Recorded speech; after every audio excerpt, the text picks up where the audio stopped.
If you are a hands-off investor who wants to simply put money in stocks or an index fund and walk away, you need to know that if you're not American, you may pay higher taxes both now and when you die if you don't structure those investments properly. Today, I'm going to tell you what you need to do to avoid that. So there's a widely discussed idea that index funds are better than managed funds. If you just put your money in an index like the S&P 500, you can not only dramatically lower management fees down to mere basis points, but you can actually outperform a lot of managed funds where you have people moving money around. And so if you are of that school of thought, today I'm going to share with you what you need to know about how to put your money in index funds without losing needless amounts of money to taxation. And if it's your first time here, I'm Andrew Henderson, founder of Nomad Capitalist. We're a boutique consulting firm that helps 7- and 8-figure entrepreneurs and investors legally go where you're treated best. That includes not paying more money in taxes than you have to, either if you're investing in the U.S. stock market or just if you're running your business or portfolio. Why pay more than you have to? You can learn more at nomadcapitalist.com. And so there's a couple of different U.S. listed index funds that you can put your money into. And if you're an American, I'm not giving you tax advice, but that may probably be the most efficient thing to do, right? If you are not an American, you've got two challenges. Number one, you have potential dividend tax issues and you have potential estate tax issues. So let's focus first on the dividend tax issues.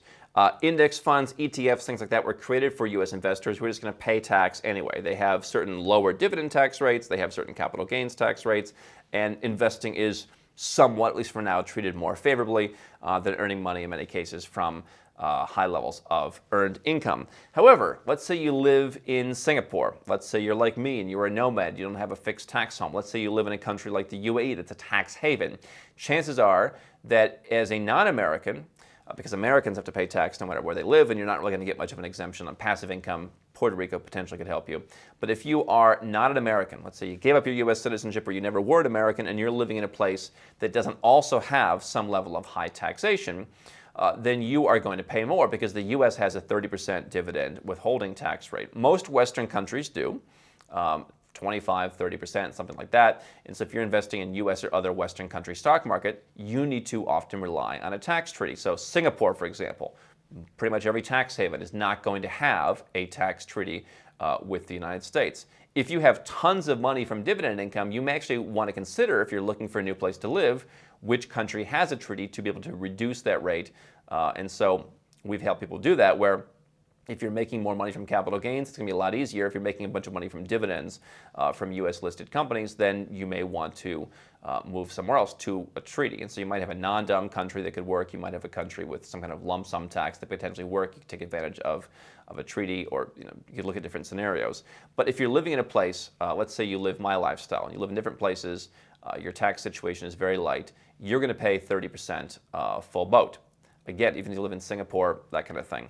What's the alternative? Well, you could just simply buy stocks in countries like Singapore or Hong Kong, which don't have dividends, and then that won't add an additional tax burden onto your existing tax burden. So if you live in Singapore and you buy Singaporean stocks or funds, or if you buy their equivalent, the Straits Time Index, you're not going to have any tax burden. But you're not going to get exposure to the U.S. market. There's plenty of people in places like Singapore and the UAE that just want exposure to the S&P 500.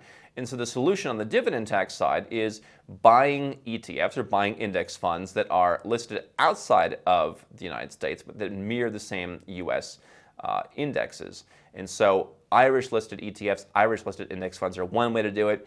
If you have a private bank account somewhere like in Singapore or Switzerland, they'll often use funds, like baskets of stocks that are managed, that might be domiciled in a place like Luxembourg.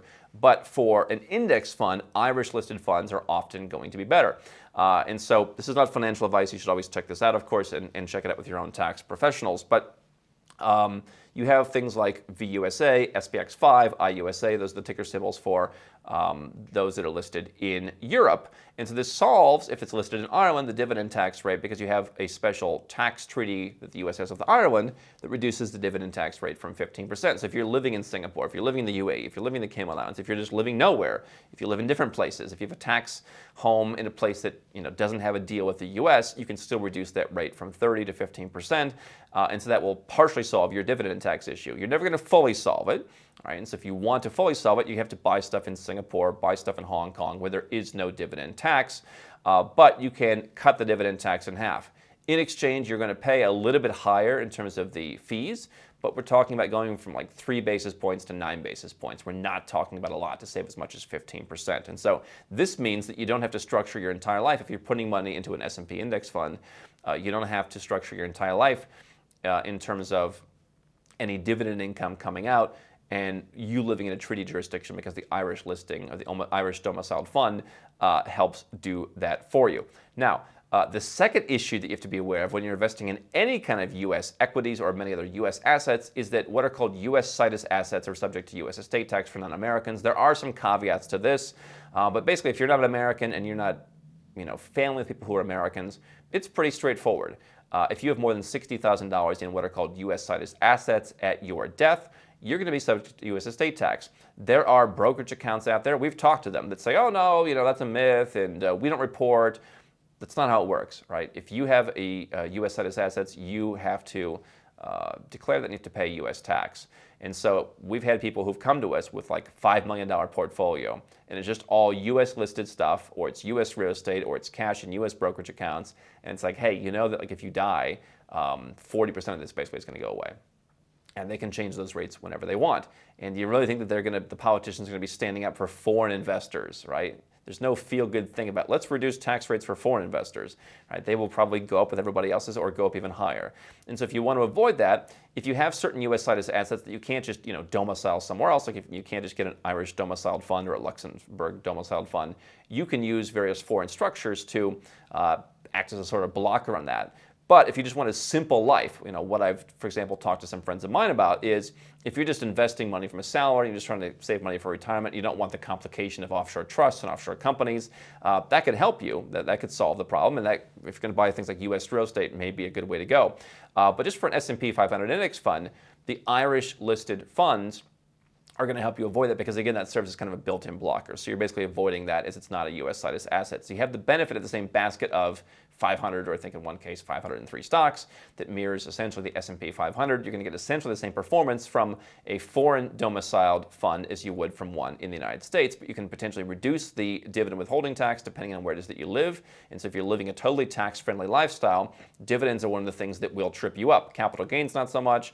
Earned income, not so much, but dividends, because they come from a certain source, a certain country, they come from companies listed in the United States or Canada, what have you, that's harder to reduce the taxes on without using treaties, which limits your option. This is one way to get the tax at least cut in half and avoid the estate tax. And so when you're investing in countries like the United States, you want to consider both the ongoing tax costs as well as tax costs in the future on estates. And so it's a pretty rare thing that the U.S. has, and it's really not very widely known, even among a lot of private bankers that we've talked to. They don't understand that if you hold this stuff in the U.S. and not with some kind of foreign domiciled fund or not with a blocker company, that you're going to end up paying. And so you can avoid those two mistakes. That's one way to do it.